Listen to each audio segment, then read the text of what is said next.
Maraming nagulat at naawa sa kasalukuyang kalagayan ngayon ni Queen of All Media na si Kris Aquino. Sa latest photo niya na ibinahagi sa social media, makikita na payat na ito. Sabi nga ng iba, na halos putot balat na lang habang makikita na akay-akay ng anak na si Bimby. Nagpost si Batangas Vice Mayor Ronin Leviste kasama ang kanyang fiancé na si Batangas City Councilor Andrea Macaraeg tungkol sa pagdalaw nila kay Kris Aquino.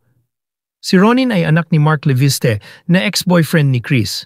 Ayon sa post ni Ronin sa kanyang social media nitong Lunes, Marso 24, sa kabila ng hindi magandang pakiramdam, personal pang naghanda ng hapunan si Kris kasama ang espesyal na lechon mula Tarlac.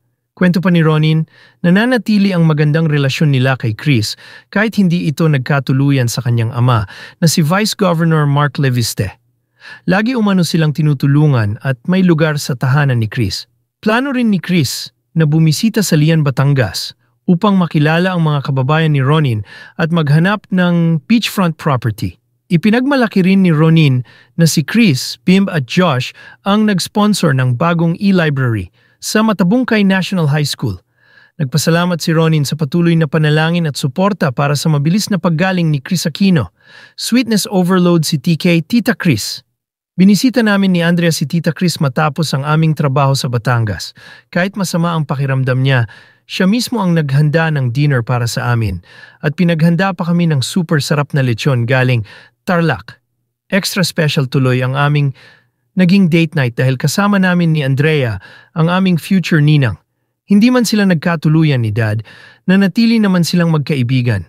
Naghiwalay sila ng walang sama ng loob sa isa't isa at hindi mawawala ang aming pagmamahal kay TK, Bimb at Kuya Josh.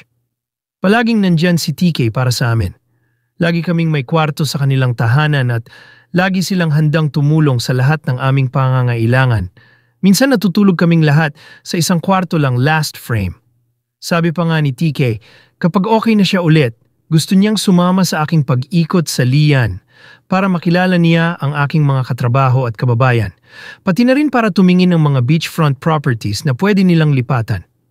Gusto rin maranasan ni TK ang mag-BBQ sa balsa sa amin sa Matabungkay. Para sa hindi pa nakakaalam, si Tita Kris, Bimb at Kuya Josh ang nag-sponsor ng bagong e-library natin sa Matabungkay National High School na naging proyekto ng aking bunsong kapatid na si Situ. TK, patuloy kaming nagdadasal para sa iyong mabilis na paggaling. Thank you for everything you've done and continue to do for me, my dad, Andrea, and my siblings. Maraming salamat din po sa lahat ng mga kababayan natin na nagdadasal para kay Tita Kris at palaging nangangamusta sa kanyang pamilya. We're always so happy to see you happy and beautiful. We are all here for you. Keep fighting po, love, love, love. Mensahe ni Ronin sa kanyang FB post. Agad naman nagpaabot ng mensahe at panalangin ang mga netizens para sa tuluyan ng paggaling ng Queen of All Media.